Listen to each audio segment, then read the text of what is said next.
Hi everyone! In this tutorial we are going to talk about params keyword in C#, which is going to help us to pass variable number of parameters to the method.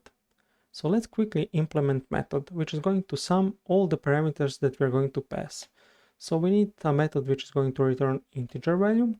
We are going to call that method sum, and we need to use params. So we need to say that we are going to use integer parameters, and let's call that array. So we want to declare and initialize the sum, which is going to be 0 at the beginning.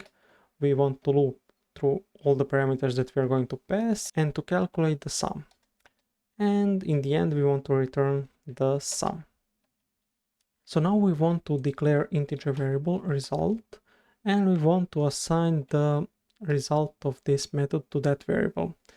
So we can pass variable number of parameters such as 1, 2, and 3.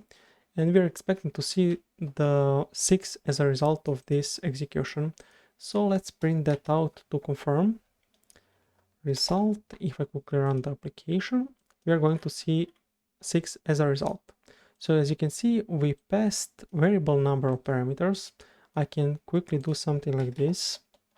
I can pass like 5 and 5. So compiler is not complaining because, as I mentioned, we use params keyword. So we can pass variable number of parameters without any issues.